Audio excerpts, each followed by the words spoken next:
What is up, everyone? Welcome back to episode 75 of Think Twice, the magic and pop culture show hosted by me, Justin Parnell, and my co-host, Ollie Christmas Time Antrazi. Have a holly jolly Christmas. It's the best time of the year. Gotta have a Christmas this year. Man, I thought you were going to at least make it to the second line. Moving on up to the north side.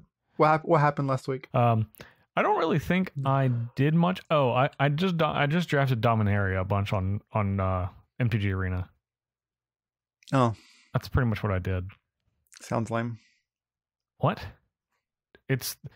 Dominaria is the greatest limited format in a number of years. I don't know what limited format rivals it in the last 5 years, maybe longer. I'm trying to think of Zendikar. Zendikar. I love Zendikar.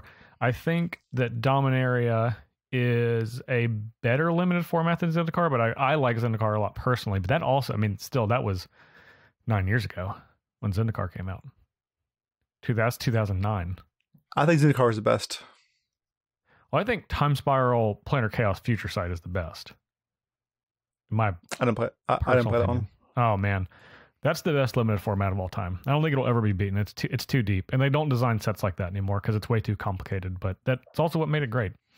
But I just drafted a lot of Dominaria. We have an episode of Journey of Discovery that actually came out yesterday that outlined one of my more ridiculous Dominaria drafts. I'll just say that it is a 5-color double Traxos deck. And you need to go watch it to find out what happens if you've not done so already. But it's fantastic. I sent you one that was a 4 or 5 color like Muldrotha crazy stuff deck. Yeah, I saw that one. Yeah, posted that one on Twitter too. I got to 7 wins in under 40 minutes for that deck, or around 40 minutes. It's pretty impressive. Dominaria is great. What did you do this weekend? This weekend or last weekend? I played. Well, I guess that's not last week. I watched Spider-Man in the Spiderverse. Okay, yeah, I did that too. And I streamed on Sunday. Okay. We got platinum with the Omniscience deck that combos off the beep Omniscience. The Miss Frizzle's bus deck? Miss Frizzle's Magic School bus ride, yep. Okay. So what it does is you play Omniscience and then cast and then you have a plethora of options to win with. Mm-hmm. It's always funny because I get this asked at least 10 times per stream. How does deck win? And and then I'm like, just wait, let us combo. And then you have a bunch of ways to win. With heroic, Thousand Year Storm with heroic reinforcements, you can make your opponent deck themselves with Overflowing Insight. You can Inescapable Blaze and make them burn out. You can take 20 turns next to Fate and then cast a Kama, Lyra, Niv Mizzet, Chromium, and attack. You just have literally a bunch of ways to win. Just anything you want. Whatever your heart's desire is. That's pretty great. I would choose. I like the heroic reinforcements. Yeah, it just looks cool. Yeah, because it's 2 guys pump, 2 more guys pump, 2 more guys pump, 2 more guys pump. Yeah. 2 more guys pump, 2 more guys pump, 2 more guys pump. Yeah, probably way more times than that. Yeah. Okay, so... or you can Star of Extinction all their lands. Oh, that seems fun too. And then they just concede. How often do you reduce your opponent's life total or library to 0 cards? Actually. How many times does that actually happen? A lot. They let people just let you do it? A lot more than people concede, yes. That's great. That's good. Good for them. Well, I think they just want to see it. Yeah, it's the same thing as Rainbow Lich, where when I first started playing Rainbow Lich and comboing off, people were like, okay, cool. I don't know what's happening, but this looks cool. Yeah. And then after they got popular, you take 1 turn or 2 turns, they concede immediately. Yeah. Same thing with this deck, I think. It's going to be people now are intrigued because it's not hasn't blown up. Yeah. But you're working on it. Yeah, we were working. We did it. Yeah, we did have platinum with it, and by the time this podcast comes out, you guys can watch that over on Thinktwice YouTube channel. Excellent. Where we grind, where I grind the deck all the way to platinum. Beautiful. Beautiful. Okay. So we have a couple things before we get to the start of the show. Question of the week last week was your Pack 3 pick one choice in the 10K Cube Draft SCG Con. The options were Ancestral Recall, Time Walk, Library of Alexandria, and Bitter Blossom. Bitter Blossom was what you took. The results of the poll, 19% of people said Ancestral Recall, 7% of people said Time Walk, 23 said Library of Alexandria, and 51, which is actually a surprisingly high number, said Bitter Blossom, even though you picked Bitter Blossom and I also agreed that it should be Bitter Blossom. My mind's kind of blown that the second highest is actually Library. No, it's not. Because I mean, it's a colorless one, you know. Well, in a 3-color deck, there already has.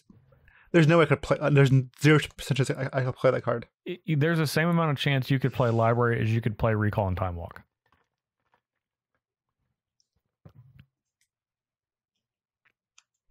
Maybe, I don't know. It's low. Point being, it's low. It would have to be like 18th land slot. Yes. Yeah, it couldn't count as an actual land. Okay. So, speaking of question of the week.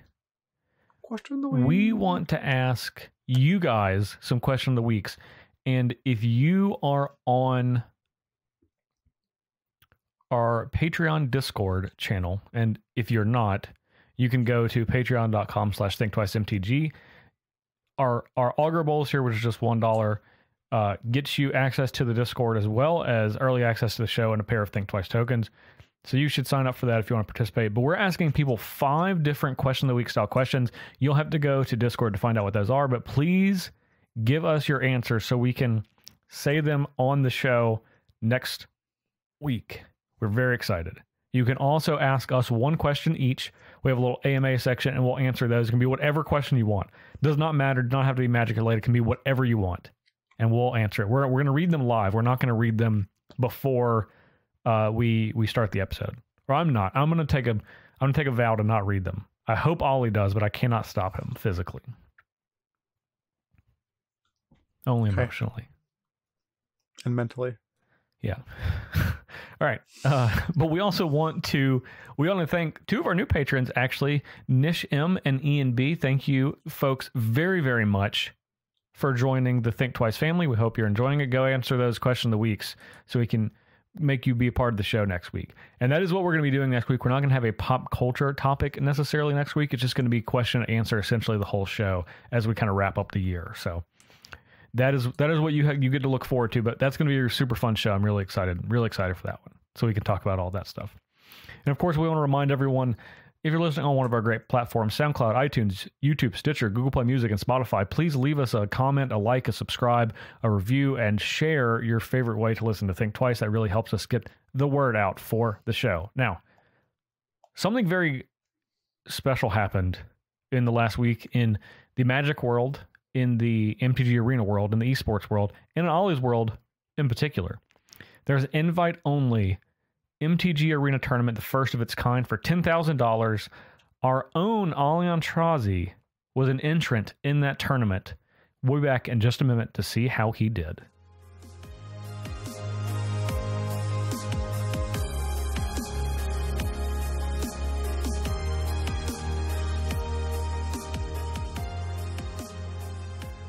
Can you believe where we are? Would you have believed a year ago that on a Tuesday afternoon at 1 p.m. that we would be running a tournament on Magic Arena for $10,000? And not run by Wizards or by Star City or by Fireball or any big name brands or any of the big Magic name brands. Yeah. This thing was hosted by Twitch, which is like arguably bigger than all those companies, and it's absurd. Entry fee was free. It was invite only, free entry. Yeah, yep. And they invited the people that stream MTG Arena. Mostly, not all, and some Hearthstone players. Yes. So what they did was this was run by Twitch Rivals, which is a tournament series that Twitch does, just for different games, not a particular game. and they invited 45 Twitch partners to play in this event for $10,000, 6 rounds of Swiss, and the top 8 to crown a winner. Now, I say Twitch partners because a lot of these were Magic players, but not all of them. Actually, probably maybe a little better than half are standard, people that pretty much exclusively stream Magic, but probably the other 20 are people that stream a variety of games, including a lot of non-Magic games. Yeah, it was a good mixture. Yeah. So, but yeah, if you'd asked me that last year, I'm like, and then tell me I was invited, I'd be like, what? Because that's huge. It is huge. It is huge, and we'll obviously get into what this means for Magic and esports in just a moment. But here's some data that I want everybody to chew on as we go over this.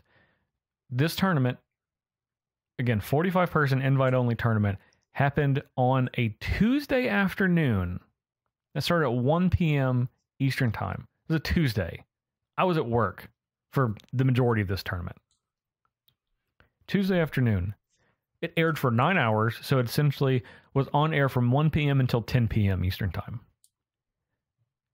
The average number of views, this is average over 9 hours, was 17,000 viewers on a Tuesday. On a regular old Tuesday. Yeah. How high does, Grand Prix get usually? Well, funny you should ask that, Ollie.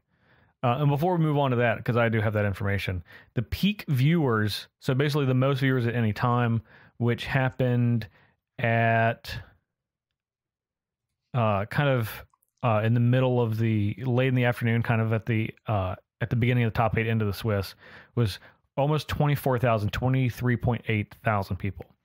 And you asked the question, how many viewers does a Grand Prix get?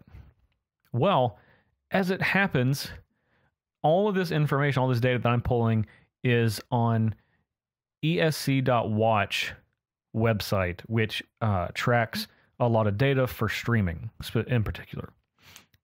So the Twitch Rivals Magic Gauntlet, which is what this event was called, the peak viewers, 23,000.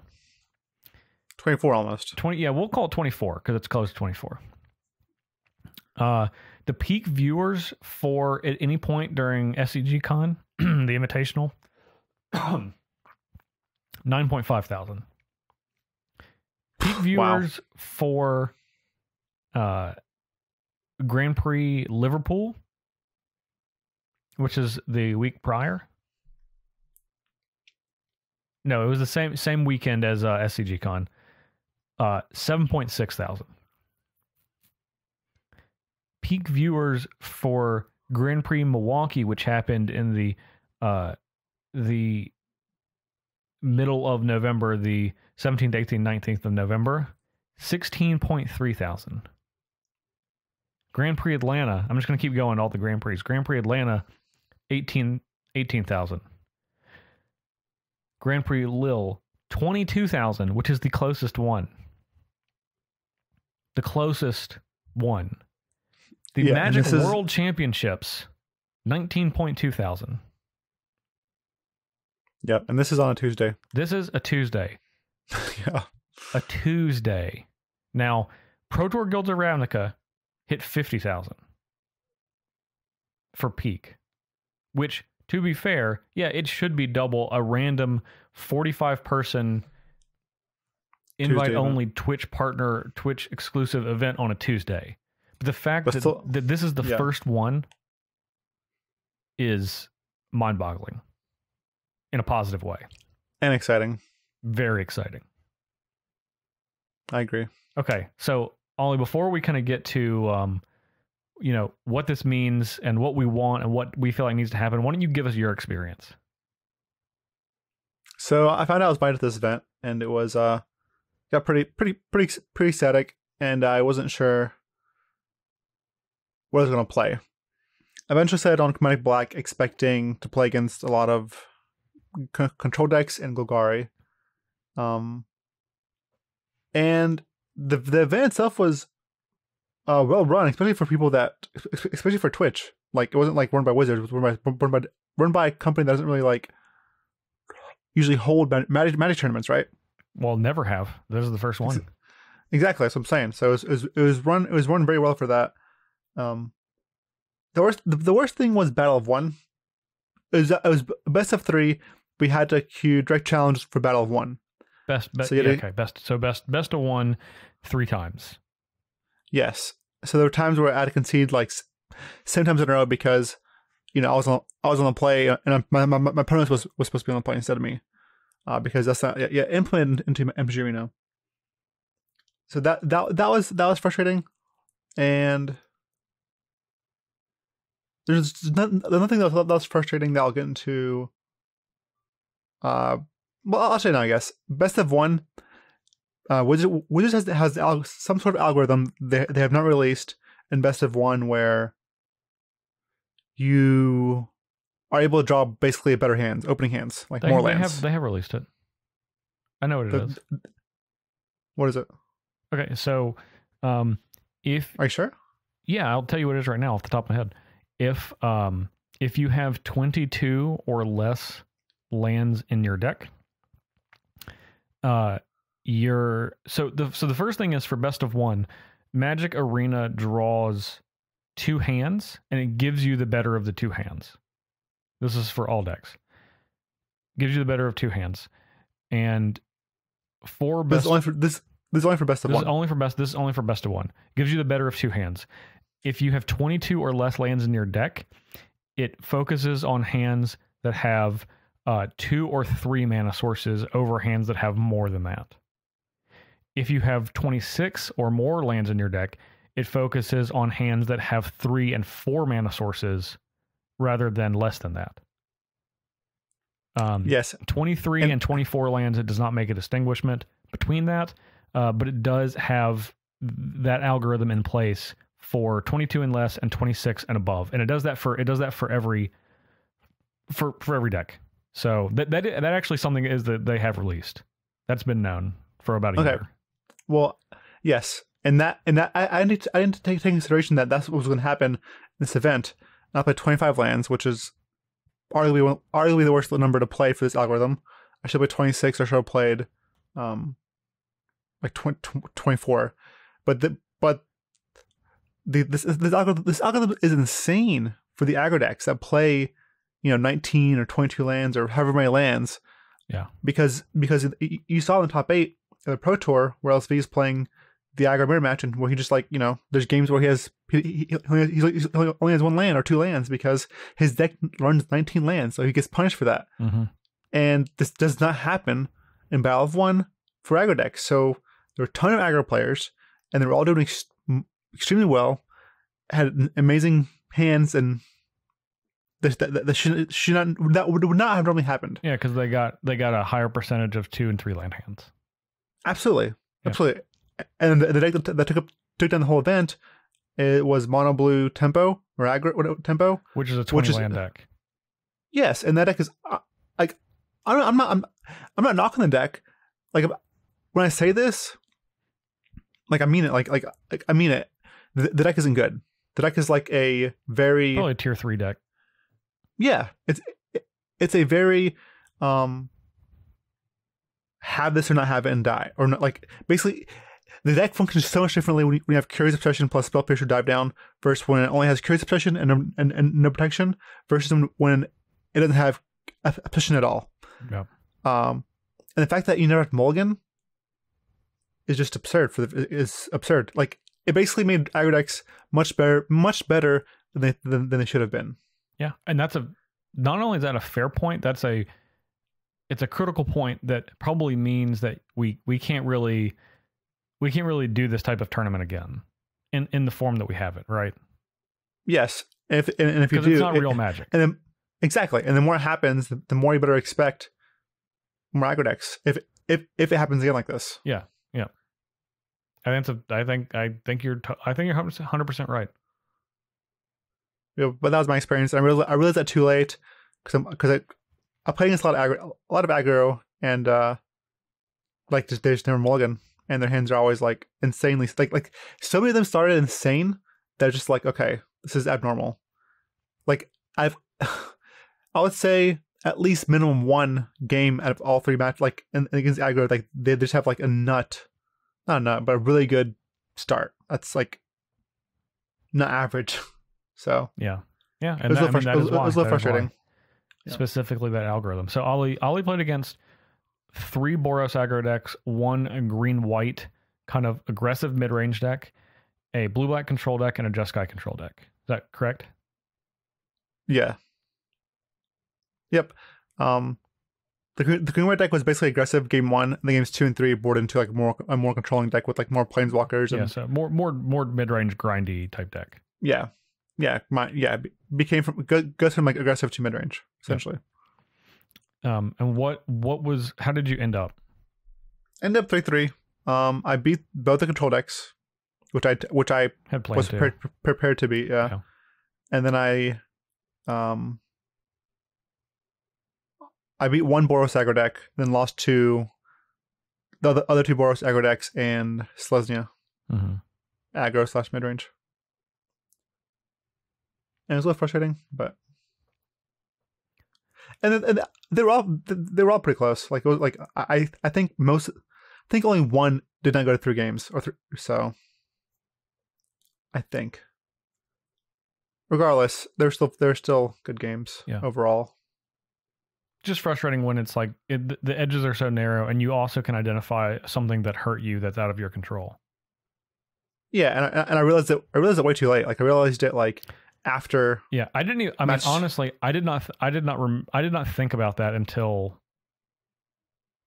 like when we started talking about it like 5 minutes ago. Well, honestly, what happened was like I got paired against aggro, and like in my head I was like, man, his hand has been nuts every single time. Like this isn't average. Mm-hmm. And then I began thinking more and more, and I think someone mentioned the algorithm thing, and I was like, oh man, that's definitely what it is. And it kept happening. And just to reiterate to everyone out there listening, this is public information that the Arena team has posted, which you obviously should know. The fact that I pulled it out immediately. This is something that you can search for and find. They don't obviously post this with every single one of their posts, so you'll have to search for it, but you can find it if you want to. Okay, so for esports, this comes 10 or 11 days after the Magic Esports announcement. This is clearly this was step 1 of the future of this event, I believe. Yeah, I agree. It was huge. Yeah. And awesome. Yeah. And from a viewership standpoint, it obviously speaks for itself. Again, the fact that it was on a Tuesday, where a lot of people didn't know it was happening until like day of or during the event, which is also really notable. So it's not like people could like prepare to watch it. Yeah. So, I mean, this is like, it's nowhere to go but up. And the fact that... Well, Twitch had announced it on Monday. Like, it was kind of... Yeah, exactly. It was kind of rough. So, it's pretty incredible. I mean, this is the future. We're kind of in the future with Magic now. I mean, this is it. We've walked through the door into seeing Magic be on this platform equal to other games. It's not near the top of that platform, but it's on there now. I mean, I don't think anyone can dispute that.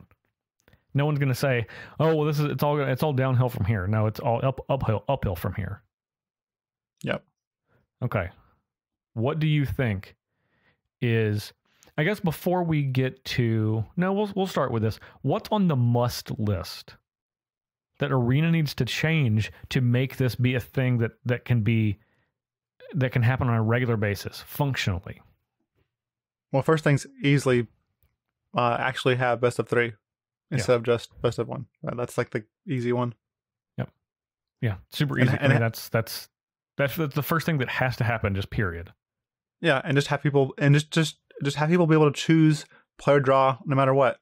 Like if they win the die roll or the coin flip, whatever it is you do it with, just let them choose. Even Battle of One, whatever. Yeah, I mean, which is easy, like you said. I mean, that's something they can just do. Yeah. So, another thing, in my opinion, is they have to have a spectator mode. Yeah, I agree with you, but I don't think that's as high as just getting the best of 3 challenge thing. No, the best of 3 is that's the thing that has to happen, or they can't even run another one of these events. Like, you just can't run another one until that happens. Yeah. And that's just from a functionality standpoint. But the spectator mode is something that has to happen because you if you have all of these segmented things where people are trying to find it outside of the client, it's going to be frustrating. People are going to kind of give up. And it's not that it's hard, but it has to be easy, because it has to be easy for the lowest common denominator. Because when someone logs on to Arena, they need to know this is happening. So having to have the casters for the event kind of follow along and do the same thing as everyone else was doing for just like watching an assortment of streams. That's not, I mean, that works in the short term, but it certainly doesn't work in the long term.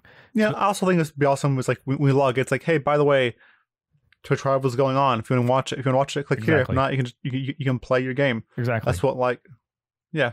Yeah, I mean, I think to me that is a must. Like, that's not a want. That's a have to have for this to be in the future. All those games have it. League of Legends has it. Like, even Heroes of Storm had, like, they all had it. Even Hearthstone had it. Like, just like, hey, by the way, you can go watch the tournament live. Yeah.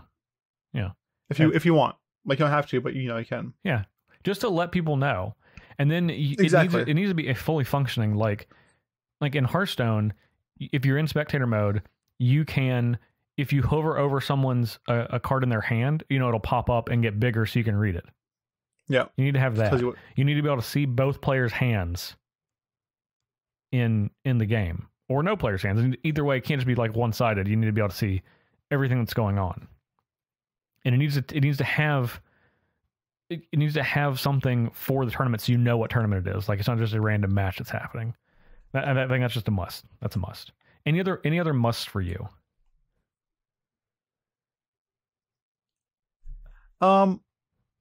Just a slightly better time management for the Twitch thing. There was one person that was like 15 minutes late to the event, and they let him play, and then his match went at time. Yeah, and his match went at time after game 1. Like, he won game 1 barely, and then his opponent just got punished by not being able to play more than one game. Yeah, and I think it's not fair. Yeah, it's no good. And that wouldn't happen in real life. So it needs to replicate that. Yeah, and like, I understand, like, you need to, like, you want to, like, make this game, like, you don't want to, like disqualify people or making game losses because your first event, but like, you can't. Tournament integrity is important. Yeah, and that game did not get any time extension, and I'm not sure how true or false this is, but someone said it was because the opponent was reading the guy's deck list because he wasn't sure what all the cards did to make sure he knew what he was playing against. I mean, that could be true. We have no way to verify that, obviously. Exactly, but still, like, it's just, even if that happened or didn't happen, if you're 15 minutes late to something, to match tournament or your match, that's a match loss. Real, yes. Yep. At any level, not any level, I guess, but like any semi-competitive level. No, it is at any level. Okay. At any level, yeah. After 10 minutes, because you don't keep someone waiting there for more than 10 minutes. Yeah, that's kind of absurd. Yep. Yeah, that's unreasonable. Okay. What about a want list? So things that don't have to absolutely happen for these events to take place, but you really want them to, and it really would be nice. I personally dislike open deck lists. Okay.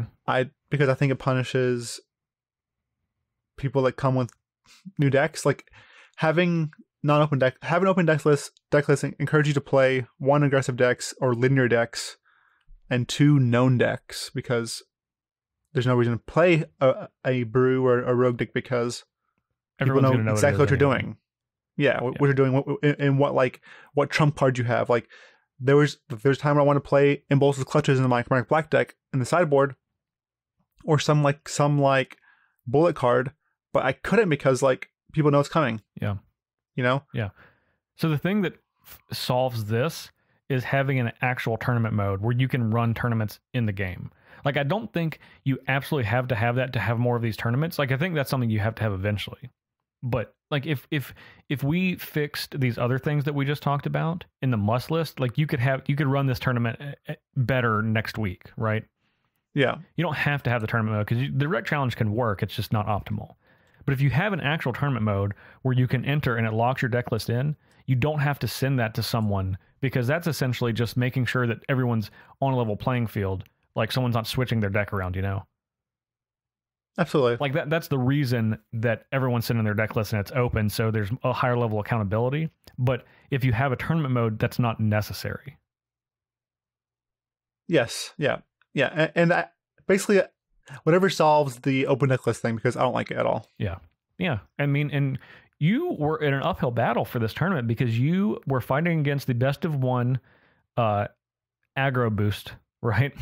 Yes. And you're playing a brew with in an open deck list tournament. So you literally made it hard mode for yourself. I did. Yeah. Without realizing the, yeah, I did. And that kind of sucks, because like, I know people like, you know, when I cast a comma and blew up someone's whole board, like that's fun to watch. Like I went back and watched on Twitch Rivals, and Frodo was like, this deck's awesome. Like, this deck's amazing. Yeah. Like seeing things like that, and things I'm telling you, like things that I can produce. Things. Yeah, things that I can definitely produce for you or want to do. You're taking away some of that magic if you let everyone know it's coming. Absolutely, yes. Yeah. It makes me have less of an edge too. Like, so don't take that from me. Yeah. Well, I mean, but not only that, but from an organizer perspective, Twitch Rivals wants these crazy things that they had no idea were going to happen. That's what they want. That's the best case scenario, right? Yeah. Yeah. So, yeah, that would be awesome. That would be awesome. And if you have that, if you have a tournament mode where you don't have to have open deck list, you should be able to have comprehensive event data and in the client, like in Arena, like you can go and you can see all the people that are in it. You can see the standings. You can see what matchups people have done. Like I want to be able to have this data in Arena, because that's where you're playing the game, and there's no reason that can't happen. Yeah, and it'd be sweet to just be able to like go back and watch the tournament in Arena. Yeah, totally. Replays. That's something that is also would be super nice. Not necessary, but definitely a want, not a need. But yes, definitely a want. Definitely a want for sure. Yeah. Any other wants that you know of that you can think of right now? Obviously, this list will grow as we continue down this path, but no. Okay. I think it's a good list. I think it's a good list for now. Now for musts and wants. I agree. Well, I'm very excited about the future here. I'm also very excited that you were able to be a part of this. I know you are too. So hopefully, Ollie can continue to represent the Thinktwice family in the esports world, as it were. The new brave new world for Magic and esports. One time. Please. You got to be careful with that one time. Okay, forever time. Magic players say one time a lot, so I don't think they know what it means. Like people say, like I've heard someone say one time like every round of a tournament. It's like, dude, how many times did you say this? I don't think you know what any of these words mean. Anyway, yeah, I just go buy a lot of tickets and say one time. That's it. Yeah, that's your one time. Yeah, that's what I wanted probably. You know what's a one time when you're having like brain surgery. Like one time, not because you need a top deck of Roscoe's Contempt. That's not when you want to use your one time. No. All right. Anything else on the Twitch Rivals event, esports, anything for today? No, I should say thank you for Twitch for hosting it. It was a great, if you're listening, it was a great event run run very smoothly. I had a blast doing it. And thanks for Wizards for having such an amazing program like MG Arena. And I hope it just continues to improve. And yeah, that's it. Sweet. Let's do it again. Like the time warp. All right. All right. We are moving on. So we are going to take a short break. And when we return, we're going to talk about a fun segment. And that is cards that Ollie and I want to see in Commander, coming up in just a moment.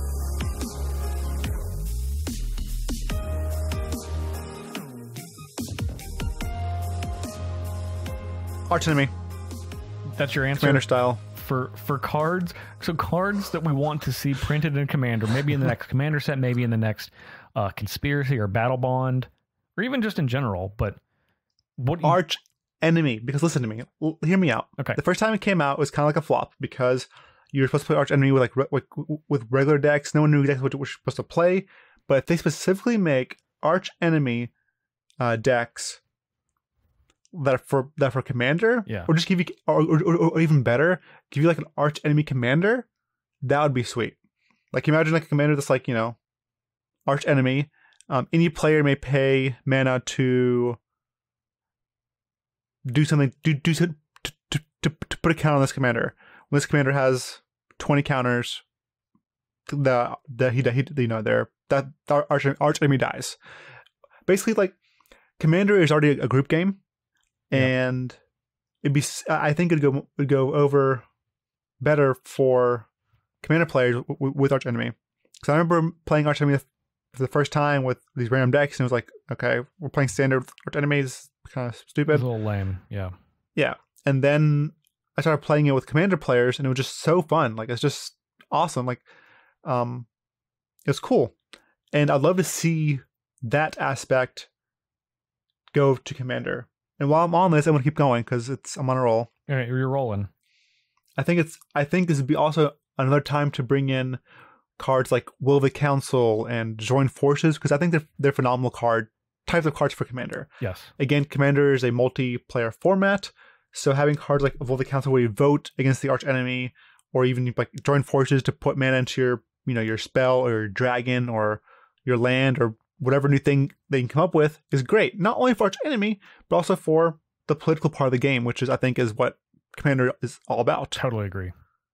So with this product, you can have arch enemy Commander, have like a special Commander card or special cards for it. Not too many, because that is that is kind of niche. But then you can also have more Will the Council cards, which I think great for people. More Joint Forces cards. So some of that's on my list too. So I guess I'll jump to that part of my list.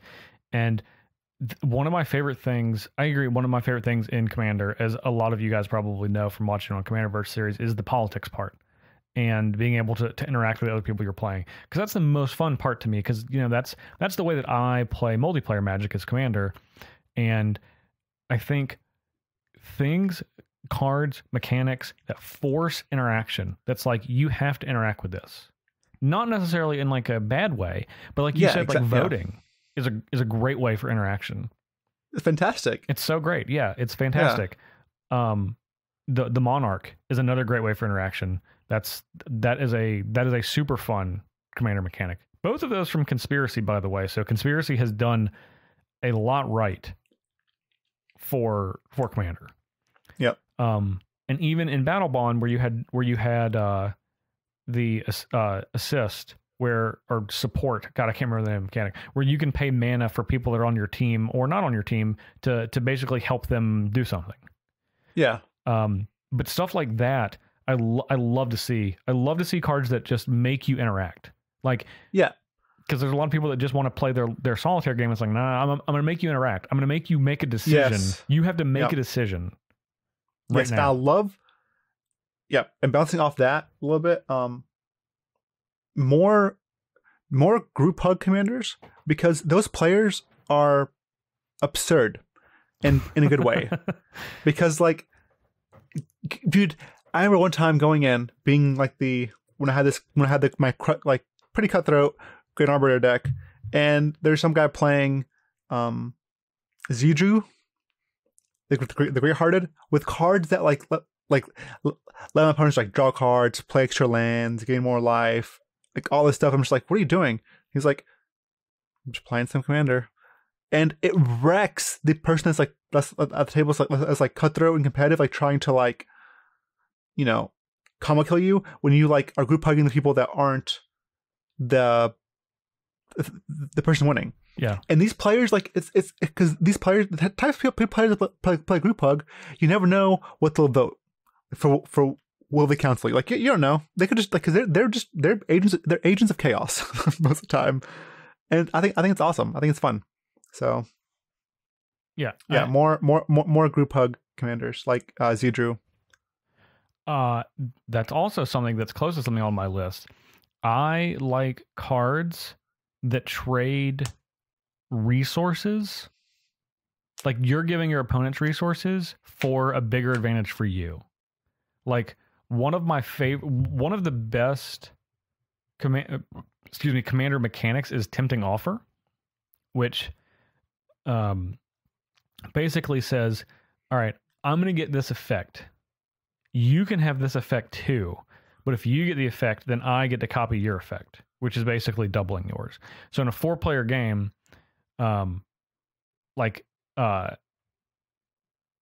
Tempt with Discovery is the most famous one because it's probably the best one. And it's just for 3 and a green. It says, search your library for a land and put it into play. Okay, not too, that's fine for 4 mana. But then it's tempting offer. Any other player can search their library for a land and put it into play. For each player that does, you get to do it that many more times. So in a 4-player game, if 3 other people do it, they each get a land, you get 4 lands. Which is and if one person does it, then you're still our promise, which is fine. Yeah, and they come in untapped, which is sure. Yeah, but still, yes, still, yeah, I agree with you. That's cool. Yeah, and those are great. And it's fun because it's like, that's another thing. It's like, you got to make a decision. You either have to do it or not do it. Yeah. And then it creates this dynamic where it's like, well, I mean, I don't want to help this person, but I really want this resource that they're offering. Yeah. Me. Yeah. I really want it. I really want it. So I'm going to take it. I'm going to take this resource. And then other people are like, I can't believe you did this. You're helping this person. You're like, no, I'm not helping this person. I'm helping myself. It just happens to be helping the other person too. Yeah, and what's cool about tempting offer is that also be another great mechanic to slide into my arch enemy commander thing. We're like, all right, tempting offer. Obviously, your team is like, yeah, I'll take the offer. Yep. And the arch enemy is like, well, I don't think I can take this offer because it's already pretty bad. Yeah. So and like that also slide in there too. And that's great to slide into your group hug deck because it's like, hey, look, everyone can have this. I mean, I'm gonna get something too, but everybody can have this. Yeah. Yeah, those are definitely the big things. I'm glad we agree that the interaction and political stuff. Well, I just picked my most the things like I got most about Commander, and it's those type of cards with a mechanic like Tempting Offer, Will the Council, Join Forces, and then my most fun I've had playing Commander, which was actually playing Commander with Arch Enemy. Like, that was the most fun I had playing Commander, believe it or not. I know. I mean, I totally believe it and that's the thing. Like, when those products are made, like the other multiplayer products, like, so often those just get converted into Commander decks.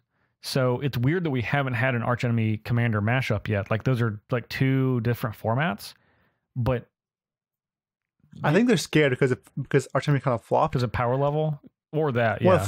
Well, flop because like no one like, dude, no one knows where to get the Arch Enemy cards. No one knows what actually supposed to play against each other with Arch Enemy. Like, what format is it? There's so many questions. But I think if they reintroduced it with Commander and had like special cards for it, like all these mechanics we talked about, Tempting Offer, Will the Council again, Join Forces, and then like maybe a couple, not too many, like 1 or 2, maybe 3, probably just Arch Enemy commanders that like the opponents can like team up, basically like D&D style, and do something to him with do something to the arch enemy. Like maybe your opponents can sacrifice an artifact, which is the opponents being the non-arch enemy player. Yeah. Sacrifice and to your deck for an artifact put in your hand, or something that like you can do that's a drawback to the arch enemy player. but that commander is actually that commander is absurd. So basically, like even in so if you decide to take that commander and play in a non-arch enemy game, it's still you can, but still the drawback of like, okay, if this commander is in play, I know all my opponents can sacrifice artifacts to tutor for any artifact and put it in their hand, and that's a huge drawback. Yeah. So basically, that's the way I would convert these commanders into give some friction. Non-arch enemy. Yeah, give some friction on decision making. Yeah, exactly. Yeah. That starts at the deck building level, which is always fun. Is that considered? It's not a punisher mechanic. I'm not sure what kind of mechanic that is, but whatever mechanic. It's like I think all these go into like forced interaction. Yeah, I like that. Yeah, I like that too. So another thing that I would love for Commander is I would love to have Wizards have a stronger focus on developing like commons for Commander, because like Commander's not always like big splashy effects. Like most Commander decks need stuff that functions in like the early part of the game, that kind of helps flesh out decks. Oftentimes these should be single colored, like interesting mana ramp, interesting sacrifice effects, interesting destroy like artifact or enchantment effects. Like they should do one of those things and then do another thing, right? So yes, yeah. Like a great example is in my Ulashed tokens deck. I have the card Artifact Mutation. So all this is, it's for red and a green instant from Invasion. It destroys an artifact instant, but equal to that card's converted mana cost, it puts that many 1/1 Saproling tokens into play. So it's like this is an effect that any deck wants. You just want to destroy artifacts if you can, of course. Yeah. But that deck specifically wants Saprolings, so it's like perfect for this deck. And if you develop those like really simple cards, those are cards that go into like really specific decks that aren't going to be overpowering. A card that I always think of that I wish existed in real life, it's a card that we actually made in our custom cube. I don't remember the name of it, so you have to help me with this. But it's for 4 mana, so 3 and a green. And you. Oh man, I was gonna name this card too. This is like the perfect card, and I really wish they would print this. Print this, Wizards. New expansions. Yeah, and you just search for land, put into play tapped. And it can be a basic land for Magic, like that's fine. But then you gain 1 life for each land you control.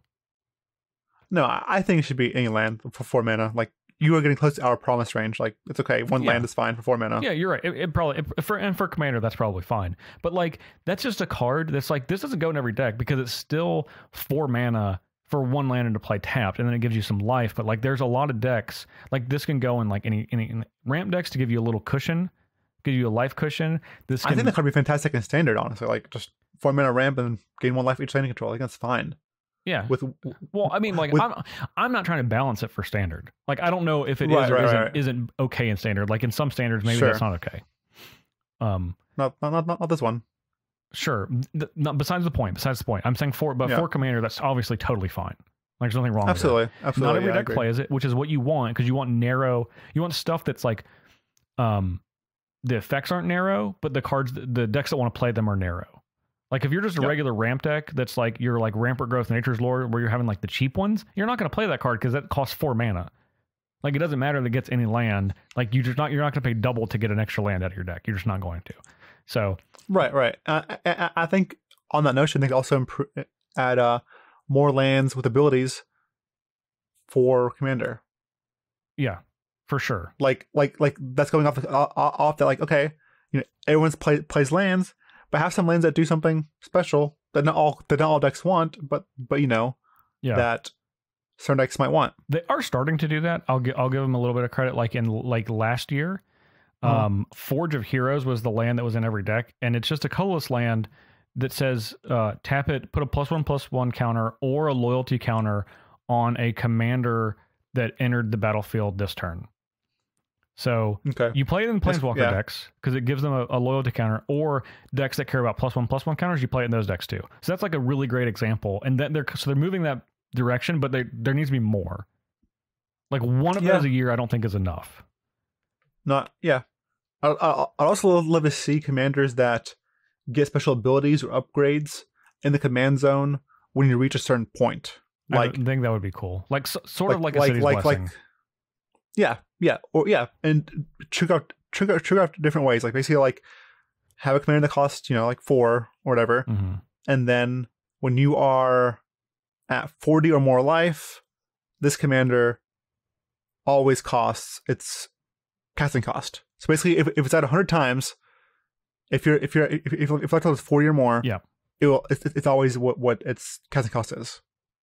Yeah, does that make sense? Yes. So okay, so maybe the commander cost. Here's how you could do this. Maybe the commander costs white. Use a card. Use an actual card. Okay. Like we'll say Obsidat Ghost Council. Yeah. And then it basically it cost for if you're at 40 life or more, it always costs white, black. Yep. Always. Yep. No matter what. And then, so like, and that's just like that's not even like a crazy incentive, No, that's one that they meet right away. And then, but then you can have like more powerful ones that like you have to if you have 20 jump or more through hoops. Creatures. As long as you have 20 or more creatures. Yeah, or if you have like 20 more creatures in your graveyard, this commander like does something special. Yes. What's that one? Tell me about that one. I don't know. Like maybe when I just got excited for a second. As long as you have 20 more creatures in your graveyard, when X card comes into play, you may return two creatures from your graveyard to the play. Yes, exactly. Yeah. That's great. Yeah, that's fantastic.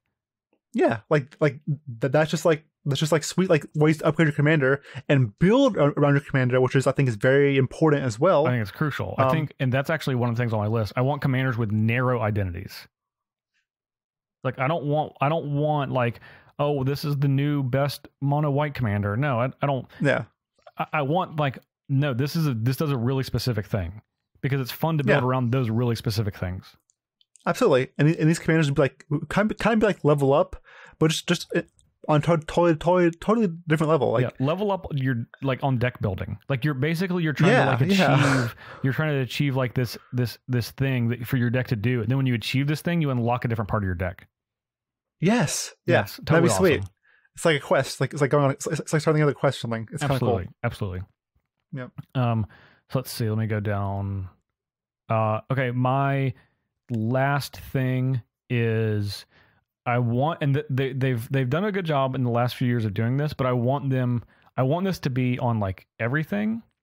Is I want them to continue to do plane specific cards for like the commander sets for different. For the card identities. Like I want to know where this card is from. Because from a flavor perspective, like when we're doing like decks on Commander versus like we love doing flavor decks, right? Like I want to do like a Theros deck, but it's difficult in just Theros block to get to make that without it just being really narrow. So I want to like be able to find and identify all of the cards that are set on Theros, even if they're not from Theros or Journey and Nyx or Born of the Gods, right? So I really like, I want them to continue to do that, but I want it to go to even a next level. Like I want everything to connect to something for Commander, because it doesn't mean anything to the story. You can just throw it in there. It doesn't mean anything to the sets and standard. Just throw it in there. Just make that connection, because from a flavor perspective, that just means a lot. Man, can you imagine a commander that like is a headhunter and says anytime a commander dies, put a counter on this in the command zone, and then like you have like I would play that. Would literally be my new favorite commander. So like when you have three headhunter counters, do something crazy or cool. 3 is gonna be like 10, dude. I get 3 a turn every turn. No, I'm saying your commander has to see other commanders die. Oh, that's sweet. Like, yeah. Like a headhunter. Like another commander dies, this gets like a headhunter counter in the command zone.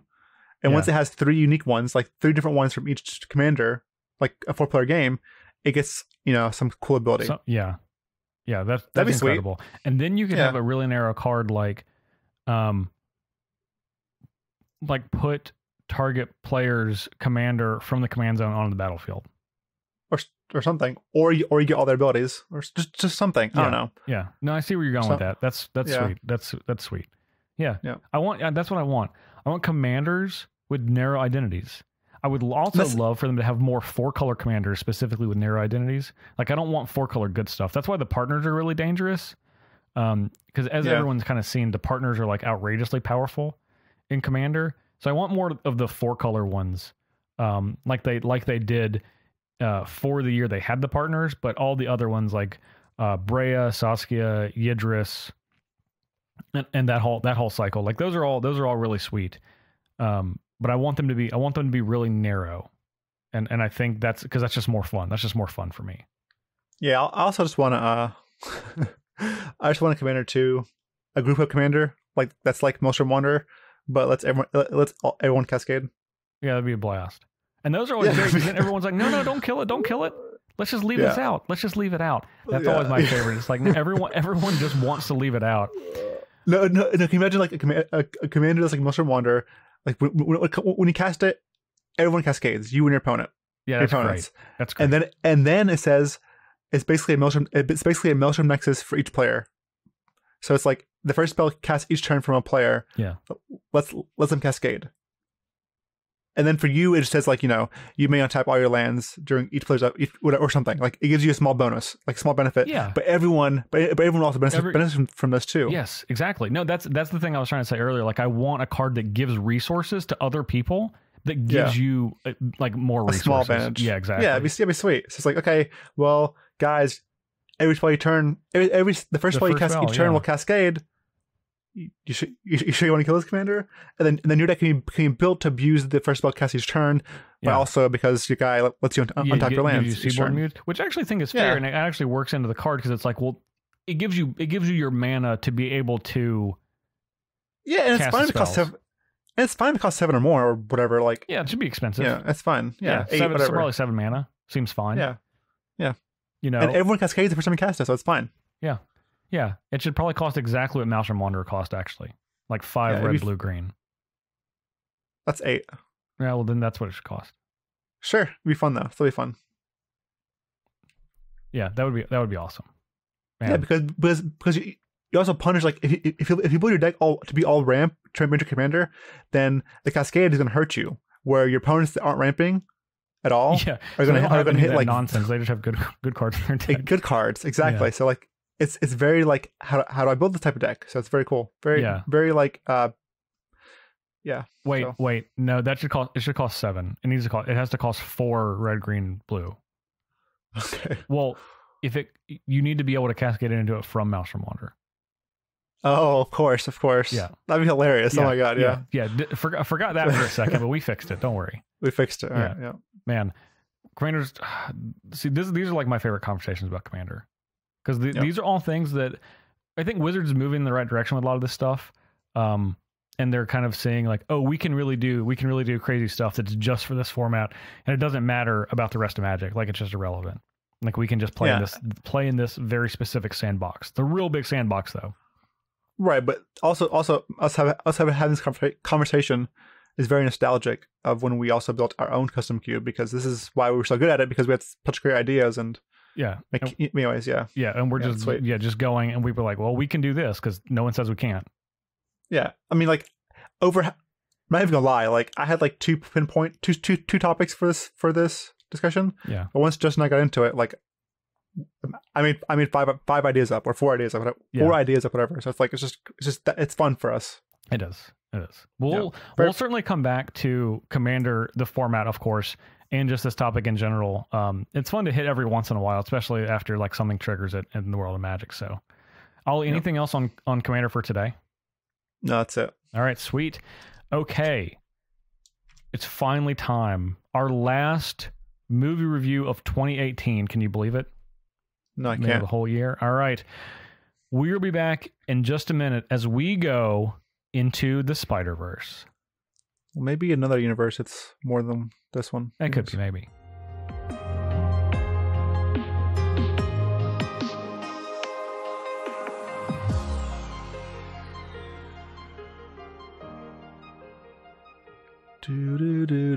do do do do do do do do. You're now entering the Spiderverse.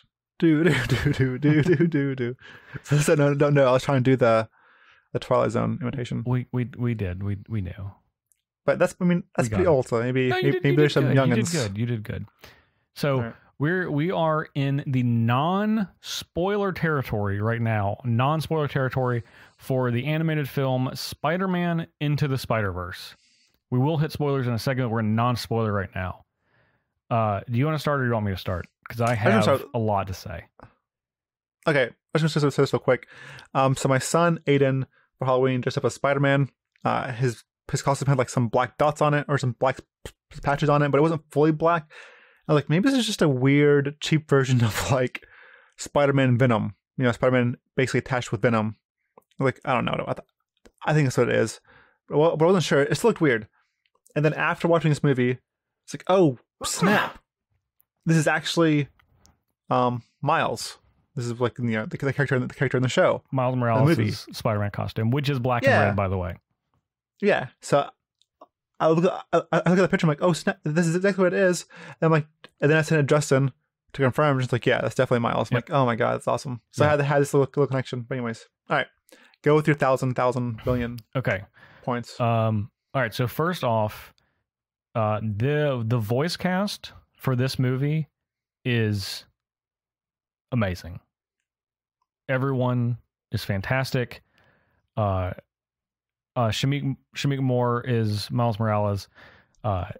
Jake Johnson, Haley Steinfeld, Marshala Ali, Brian Tyree Hill, Lily Tomlin, Luna Lauren, Zoe Kravitz, John Mulaney, Kimiko Glenn, Nick Cage, Catherine Hahn, and Liev Schreiber is the list of people. A number of A-list actors, and all the voices are on point. They're all like pretty much perfectly cast. And Chris Pine's actually also a voice actor, though not for very long in the movie. We'll get to that. I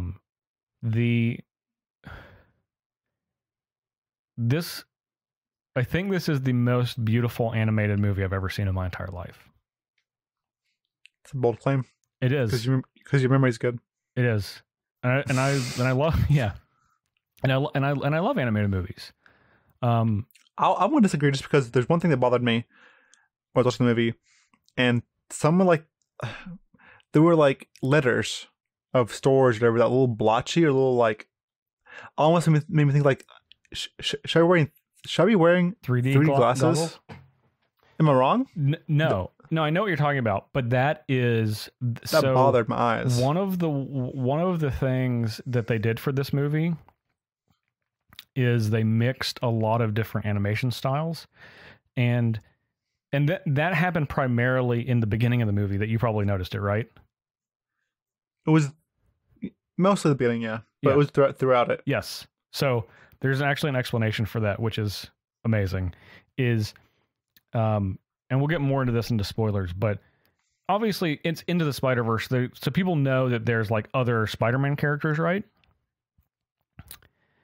Each of the characters had their own animation style, which obviously I'm sure you noticed. Yeah. And once at certain parts of the movies, those styles kind of got mixed.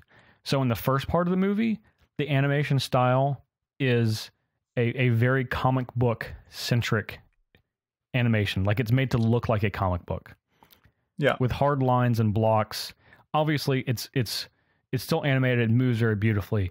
But there's more of that in the beginning of the movie before things start happening, and then animation styles kind of get mixed. So that was something that was done on purpose, which I really loved. I did notice it. Okay. But the fact that all of these animation styles throughout this movie are mixed and are molded so beautifully together, and this movie is it's phenomenal to look at. It is truly, I really think this is like an animation, visually like an animation masterpiece. Like I expect this to win some Academy Awards like in that, and that's saying something because Disney and Pixar usually just clean up the animation awards, but I think this is really going to give them a run for their money. outside of animation, the music for this movie is great. It's a lot of hip hop, but it totally works. Yeah. I actually went out and downloaded Sunflower after the movie. Yeah, the movie soundtrack is A+ also. There are like a thousand Easter eggs. Like, I can't even begin to just go into the Easter eggs. Even in like, and they start pounding you with them 3 seconds into the movie with the Easter eggs, but not in a bad way. I don't think I missed one. Huh? I don't think I noticed one. Really? I mean, right in the beginning of the movie, when they're going through, when they introduced Spider-Man and he did his little history synopsis, it literally goes through all of the key points in all of the previous Spider-Man movies, like the Tobey Maguire and the Andrew Garfield movies. Like recreated and animated.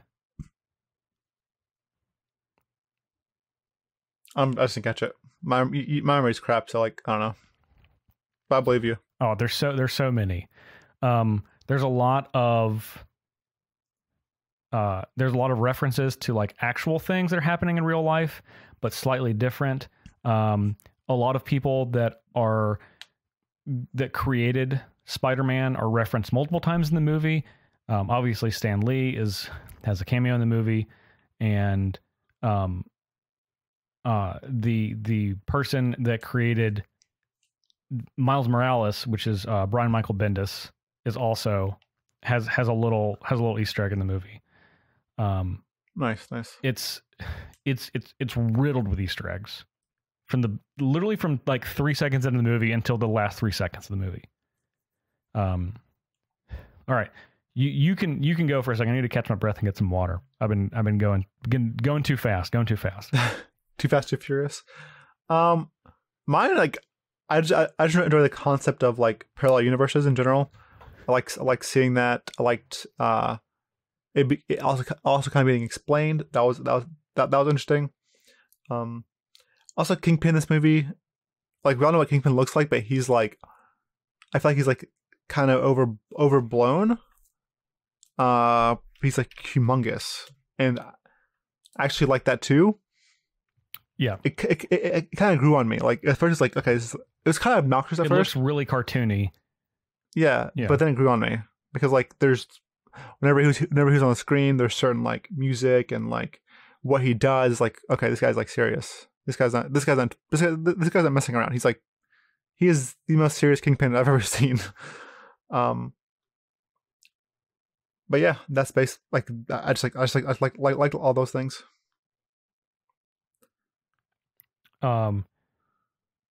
Okay, let's see. All right. So already 10 minutes in. All right. Do you want to give our No, not spoilers. We got to say where we're ranking this. Not 4 yet. stars. You're giving this 4? 4, yeah. I know you're giving it 5 and above, but I'm giving mine 4. Yeah. I think that Spider-Man actually has a long history of pretty great cinema movies, like especially in this century. And recently comic book movies have been very, very good in the last 10 years. Yeah. I think that Spider-Man Into the Spider-Verse is the best Spider-Man movie ever. It has so much heart. It's funny. It looks great. The story is very good. It's fun. It's pretty much got like everything you want, outside of it being live action. If that's something that people want. I think it's the best Spider-Man movie. And this is a bold claim, but I think this is also one of the best comic book movies. Probably in the top 5, like in history. All kinds of like huge praise. Yeah. So this is for me, and Spider-Man is my favorite character, which I've talked about on this podcast a lot. He's my favorite. Well, I'll say he's my favorite Marvel hero. Sure. I'm giving this a 5 easily. like easily a 5. Like I don't even think it's not even in not 5 territory for me. This is definitely one of the best movies I've seen this year for sure. And as we near the end of the year, we'll obviously we're going to do a recap as we do our reflecting poll for 2018 in a few weeks. But expect to hear a little bit more about what I think of this movie in comparison to everything else. But it's phenomenal. If you haven't seen it yet, you should go see it. The hype is real as far as I'm concerned. So, okay, you wanna do it now? Boop, beep, spoiler warning. Bing. Spoiler warning. Dong. Spoiler warning. You get it because parallel dimensions. Oh, they make that noise. That's a commonly known noise for parallel dimensions. Well, it was different alerts. Each one's different alert, Parnell. You may even hear it, but each sound I made was different than the last one. Anyways, we're now in spoilers. Okay. Go ahead. Did you get it? Go ahead. No, we're in spoilers. Okay. So the one thing that I guess knocked part of the star off for me was so I went with somebody that had seen or had read the comics, had read this comic. And okay. even though I didn't know this until I explained it, it kind of like made me a little upset. Basically, when Miles' uncle dies. Yeah. Do you know this? Well, yes. I mean, I'll let you finish yours, and then I'll kind of go into mine. Okay, so when his uncle dies, he gives him hope, where in the comics he did not give him hope. He gave him like the opposite of hope. Yeah. So we're in spoilers now, so I can talk about the plot a little bit. So when they were going through with all of the different Spider characters, and they were kind of showing where there's an act of tragedy in each of their lives where they lose someone and it changes them in a dramatic way. Yeah. Well, Aaron Davis, which is Miles' uncle, is the person that he loses. Right. Now, his is really interesting, and Miles Morales is such a fantastic character. He's so great. I love Peter Parker, but Miles is just as great as Peter Parker. He just hasn't been around as long. But the difference is that his uncle who dies is a terrible person. Yes. He's a terrible person. And they do not paint him in nearly as bad of a light as he is in the comics in this movie. He has very few redeeming qualities other than he does care about Miles.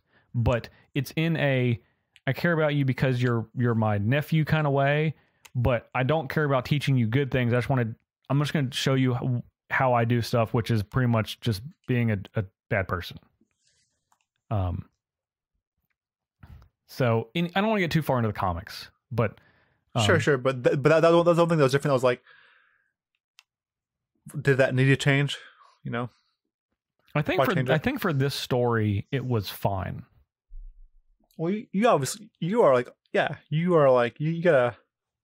you're super up on this movie, so yeah. Yeah, I am. Yeah, I'm saying that was the one thing that was like, okay, nah, I like it better the other way. It's basically like, to me, it's like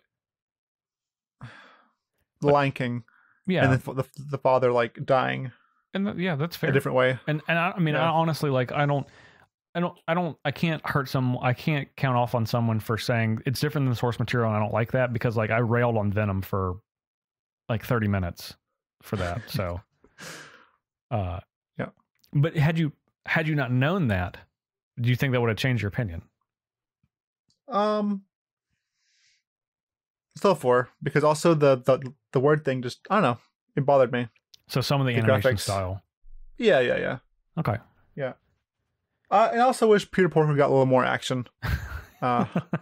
He reminded me very much of Mr. Game & Watch. Yes. From Super Smash Brothers. I think that's an apt comparison. Oh yeah. As soon as he pulled that mallet, I literally said, that's Mr. Game & Watch. As soon as he did it, like out loud. And I just wish we got more character. Like he was always sweaty or slobbery or whatever. Yeah. And then that never was explained. Like I wish I knew why. Well, like, I wish think more that's about the kind of part of the. That's kind of the part of the funny thing. But I want to know why. Like, or I want to know like because of his characters, how he's been, or I don't know. Like, I think he was a kind of cool character. Like, obviously, like Spider-Man Noir was also super cool. Yeah. Like he was just very like black and white, obviously, but yes, the way he talked was, and he can only see in black and white. Yeah, I love that. Hilarious, yeah. Yeah, and then Gwen, the Gwen Spider-Man was also very cool. Spider Gwen. Yeah, and so was the super anime girl Spider-Man. I'm actually not familiar with that character. In the future. Yeah. Anyway, Penny Parker is her name. I'm actually not familiar with that character. Me either, but that was also confusing because if you're from the future, are you really from a parallel universe? But anyways, well, they take place at different times. They did establish that like essentially, sometimes things are just barely different, and they take place at different times. Like when Gwen Stacy comes back, she was 2 weeks into the future. And then she went 2 weeks into the past, even though it's a different dimension. So some things are like mildly different. But yeah, then Penny was like vastly in the future. Yes, like significantly. But anyways, yeah, her character was pretty cool too. Like all of them got a lot more spotlight or a lot more known about the character than Peter Porker. Like even learned about her robot and why it's her robot and like all this stuff. And poor Peter Porker was just like left, on the side. Well, you got to find out about his origin. I want more. His origin is hilarious, though. What was his origin? Did you not hear it? Man, hopefully, maybe I was in the bathroom. I had to go pee during that time. What was it? He was a spider that got bit by a radioactive pig. Oh man, yeah, I did not hear that. Yeah. That's hilarious. Yeah, he was a spider, not a pig that got bit by a radioactive spider. He was a spider that got bit by a radioactive pig. Yeah, that's good. That's great. That character's actually been around for like 20 plus years. Really? Yeah, I know that. That's cool. Yeah, he's been around for a while, just as like a joke character. But they've had him kind of come and go every once in a while. Yeah. One more thing, that Kingpin that looked really weird, who's huge, got a lot of like respect from me. In a bad way, after he literally just killed Spider-Man. Yeah, killed him. Yeah. Murdered him. That was crazy. The fact that he actually killed him was like, I was shocked. Because then, yeah. The story, and that's why the story was great, because like, I actually did not know it was going to happen. Yeah, and they just killed that Spider-Man immediately. Yeah, and I thought that for me gave him a lot more respect. Yeah, he was like serious. He was always like, my family. Like he didn't care at all. Like he was like gung ho about his mission, and he was not messing around. He was not messing around. Yeah, and also I would like to point out that I didn't point out this in spoilers.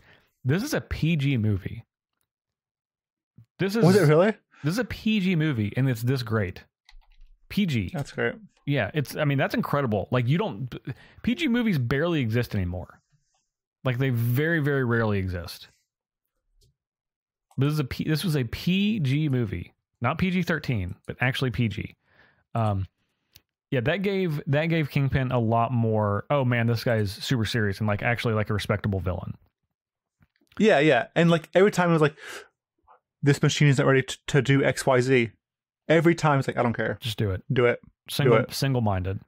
Do it. You have 2 hours, or you have 20 minutes. Yeah. Do it. In addition to the heroes, I love the choice of all the villains. I love the female Doc Ock. I thought that was fantastic. The way she came out too was phenomenal. Yes, so good. Like, yeah. Start off as like just a sscientist, a doctor slash scientist, like curious, and then he saw like her dark side, like. It's like, okay, maybe she's just a villain because she's with Kingpin. Yeah. But then all of a sudden you see her bust out the Doc Ock's like, oh my god. Yeah, it was great because I totally did not see that coming. I thought she was just a scientist. Me too. And then they kind of round out, like they ended up having like the Sinister Six, which was comprised of obviously Kingpin, and Doc Ock, and then Green Goblin, which was the mutant version of Green Goblin. Huge. Yeah, they're in. That is a version of Green Goblin. So Green Goblin, Tombstone, Scorpion, and then of course the Prowler. So who's Tombstone? Tombstone is the guy that is like gray. He doesn't talk very much. Yeah, I know, but who's Tombstone like in other like the Spiderverse besides this movie? Oh, he's just a Spider-Man character. He's like a street level character. I never see, like I've seen the alligator. He's Scorpion. He's literally named Scorpion. It's a scorpion. No, but there's one that's also an alligator, a crocodile, lizard. Lizard. Yeah, lizard. He's also a character. Yes. Well, yeah, but I'm saying like I knew a lot of them. Like I used to watch the cartoon on WB in the morning. Tombstone's in the cartoon. He's just not a big villain. Okay, I just never saw him. He is. I've seen a rhino. The rhino dude. I've never seen. Of all the villains that were in this movie, he's definitely the smallest one. Like the Prowler is the newest, but the Prowler is important to Miles' story. Like it's critical to Miles' story. Right. So, yeah. I also like Gwen. Spider-Gwen is great. Yeah, she was great. She's a fantastic character. They've crushed it. And this is like Spider-Gwen and Miles Morales are like those characters are not even 10 years old, which is crazy that they've killed it with the whole thing. I loved old Spider-Man, like 36-year-old Spider-Man, Peter B. Parker. Jake Johnson was the perfect choice for him because he's like, yeah, I still know what I'm doing, but I kind of don't care, but everything's old hat. Like I'm used to everything. And he's like a little overweight, which they point out a bunch. His life's kind of gone to tatters, but he's still Spider-Man. Like he still knows how to do everything that he needs to know how to do as a hero. Yeah. I mean, he's still ultimately good. Yeah, exactly. Like he's just tired. He's just old and tired. Like he's like, oh, I don't really want to have, like, I'm going to do this. Like I'm going to teach you everything you need to know and be a good role model. But it's like begrudgingly do it. But it's like, it's not that he doesn't want to. It's just like, man, I'm just really tired. Like just let me eat a cheeseburger and just like take a nap. He's also depressed too. Yes, but it was great because that's like that's like real life. Like I've been beaten down by life, depressed. Oh yeah, absolutely. Yeah. Yeah, and he was great. The fact that character is in sweatpants like half the movie is hilarious. It's hilarious. Yeah, it's just God. I love this movie. I want to watch it again like soon. Hopefully I get a chance to. Post credit scene, which you did not see. No, that's it. All right, so I'm gonna tell you what it is. So in the post credit scene, we see another version of Spider-Man, which is actually Spider-Man 2099, which is actually voiced by Oscar Isaac, which is another huge, obviously, actor doing a sweet voice. And that is Spider-Man from the year 2099, to be clear. Okay. And this Spider-Man has noticed the dimensional interferences and has control over them, so can jump from different dimension to different dimension. And in the post-credit scene, he's like, let's go back to where it all started. And he calls it Universe 76. And what he actually does is jump through a dimensional portal, go into the 1976 Spider-Man cartoon, and it's in the point where, the meme where it's two Spider-Mans pointing at each other? Yeah. They just do that for like a minute. He's like, gosh. I'm pointing at you. He's like, no, you were pointing at me, but I was pointing at you. And they just go back and forth. It's real funny. Oh, the one that says like, you're the imposter. No, you're the imposter. Yes. Yeah. So they just do that. It's just two Spider-Mans pointing at each other. And it just plays, it plays more of the audio from that episode from like 40 years ago. Yeah. Yeah, it's great though. Is that it? Yeah, that's what, it's like 2 minutes. But the animation on, for half of that is in the like 1976 animation style, and the other half is like this beautiful, very like advanced looking like cartoon animation for Spider-Man 2099. Okay, which looks super cool. So I wish I'd seen it. Yeah, but if you haven't seen this movie and you somehow listened to this movie's great. I know Ollie gave it a 4, but I'm giving it like a 5, like a big time 5. I loved it. Whole family loved it. Kids loved it. We all would have given it a 5. Everyone loved it. It's fantastic. Ollie, anything else on Spider-Man Into the Spider-Verse for this week? No, that's it. That's all I got. Okay. I want to remind you, next week we don't have a pop culture segment per se. We are going to be doing the Patreon-only question and answer. If you want to be a part of that, go to patreon.com and sign up for our lowest augur bolus tier. That'll get you early access to the show, get you a pair of Thinktwice tokens, and access to the Discord channel where we're going to be asking you the questions and recording those. So if you want to be part of that conversation for next week, that is where you can go to do it. Okay. All right, Ollie. That's it. That's the show for this week. So we're going to wrap up with our question of the week.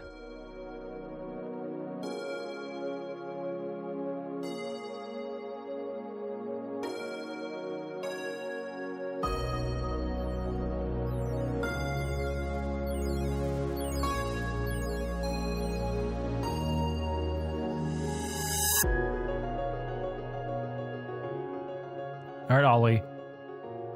What time is it? Question of the week. That one was a little weak. Question of the week. Yeah, you came back strong. That's pretty good. All right. Okay. So we were talking about in the Spider-Man segment, we're talking about alternate dimensions where all the different Spider-Man characters come from. Yeah. And what if there were alternate magic dimensions, like our dimension, but just like that involves magic, but like there's different ones of those. Of course there are. So if you could take a look into different dimensions, what would be your worst fear, magic related, from an alternate Magic the Gathering related timeline or dimension? Oh my god. Simic having the same mechanic for three sets in a row with +1/+1 counters. Oh, I have bad news. What? Well, let's just move on. We'll just, yeah, you're probably not going to be happy. What happened? I think that's this dimension. No! My worst fear has come to fruition. Oh my god. Rest in peace, me. Monka S. Yeah, I don't know what that means, but I know it's bad.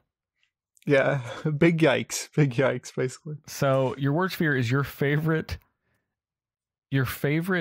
guild color combination having a mechanic 3 times that's essentially the same mechanic that you just could care less about.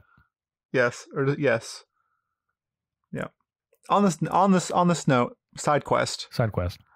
I've now established that I love blue-green, but I hate Simic the guild. Okay, yes, you did correct me on that. Not your favorite guild, but your favorite color combination. Exactly. I love blue-green, despise Simic. Yeah, it's understandable. What's your worst fear? My worst fear from an alternate magic dimension is a magic dimension where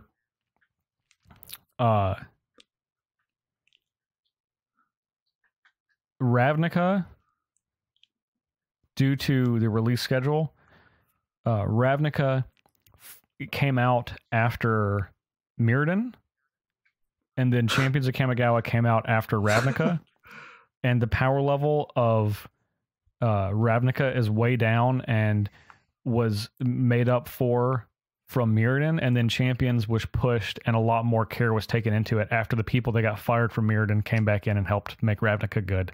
And then Champions is Kamigawa is the most popular plane and the most popular block in Magic rather than Ravnica. That's so convoluted to get to that part. I can break it down. Ravnica and Champions years of release get switched and their popularity is switched with it. Gotcha. How's that? Yeah, that's fine. That's my worst fear. That would be my worst fear from another timeline. Thank goodness that I don't live in that timeline where my worst fear happens. I wonder with Justin from the timeline it looks like or feels like. I wonder what his personality is. It's probably like maybe he's just giving it to him. Maybe he's a ninja now. Maybe he just loves Champions Kamigawa. Ugh. Yeah, what a disgusting human being. All right, Ollie. Where can people find you? You can find me at coolstuffinc.com. Articles come out every Friday. You can find me at twitch.tv/OllieEldrazi. I stream a lot. I stream for sure Mondays, Tuesdays, Thursdays, and then usually the weekend if I'm home for the weekend. You can find me at the Thinktwice MTG YouTube channel where my stream highlights go up there. If you like seeing brews or fun decks, there's tons of those I play up there. Make sure to check that out. And you can find me on Twitter at JParnell1 on Twitter. And of course, you can find me on Star City Games and YouTube. I'm the host of the Commander Versus series. We're on a little break right now, but you should just be subscribed just in case there's a present that we might want to give to you in the holiday season. Just saying. If you want to contact the show on Twitter, ThinktwiceMTG. And if you want to email us, thinktwicemtg@gmail.com. And if you want to find the show on a different platform than you're listening to it now, SoundCloud, iTunes, Stitcher, Google Play Music, Spotify, please leave us a review, leave us a like, a comment, and of course a share. Really helps to get that out there. Be like, hey, I really like this podcast. You should listen to it. And they're like, why? And you're like, well, you sound like a smart person. And they're like, I am a smart person. You're like, oh, then you'll like it. That's all you should have to be to say. Easy. No, they're smart though, so they'll be happy they listened. Oh, for sure. In addition to listening, you can go and you can watch Ollie stream highlights with all of his brews. You can watch my free-to-play MTG and Arena series Journey of Discovery on youtube.com/thinktwicemtg. Of course, we have the podcast there too. And if you want to support the show further, patreon.com/thinktwicemtg. That's going to be the only way you're going to be able to answer the questions for next week. It also... the Augur Bolus tier gets you early access to the show, a pair of Ollie and Justin tokens, and a lot of fun. The fun is guaranteed. It's like what's that slogan? It's actually all guaranteed, but the fun is included. There's one that says like, once you pop, the fun don't stop. Pringles? Yeah. Yeah. Once you pop it in your ear ball, the fun don't stop in your ear ball. Yep. We're trademarking that. Yeah, TM. Definitely trademark. Don't steal it. Speaking of Patreon, we want to thank our two new patrons this week, Nish M and Ian B. Thank you folks very much for joining the Thinktwice family. Hope you guys are enjoying it. We also are doing our new thing. It's Animal Picture of the Week. And Justin and I both get one. Yes. And I've already picked mine, so I go first because it's the best. Okay.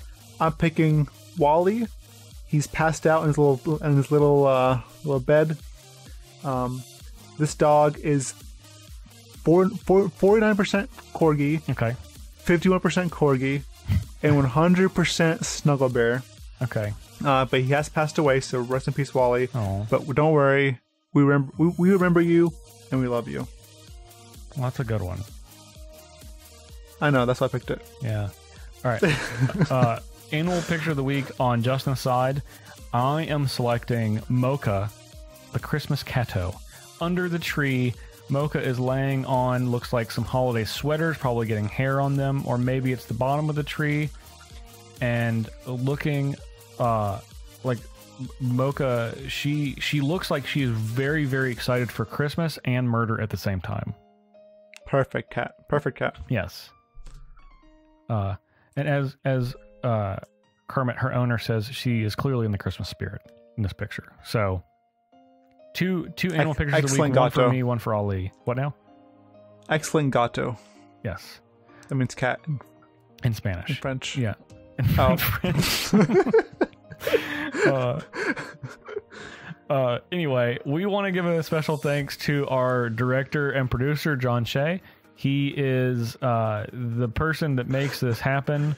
Ultimately, Ollie and I do all of the work, but he does just enough. He does just enough for a shout out. Part. Oh. Yeah, he does the part that lets you guys hear it, but it doesn't stop Ollie and I from talking. Like, we can talk, but you guys just won't hear it without him. So yeah, whatever. symbiotic relationship. We also want to thank our Agent Ebola's producers, Daniel Hunt, Matt Lindell. Thank you guys very much. Couldn't do the show without you as always. And all the rest of our Patreons. Thank you guys for a great 2018. We're really looking forward to 2019. We have a couple of... Our next 2 episodes are going to be non-traditional episodes. You guys know next week we have our Patreon, essentially question and answer. Go to the Patreon Discord to be a part of that. And then the following week, we're going to be doing our 2018 reflecting poll where we look back on the year in Magic and pop culture and how it interacted with the Thinktwice podcast for the year. So I'm super excited about that. Ollie? I'm excited about that too. Great. What, Parnell? Yes. Just want to say, I 49% like you, 51% like you, 100% love you, buddy. Oh, I 100% love you too. We love all you guys as well.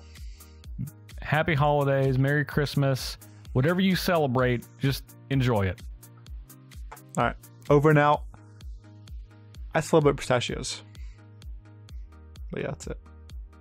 Are we done? I think we're done.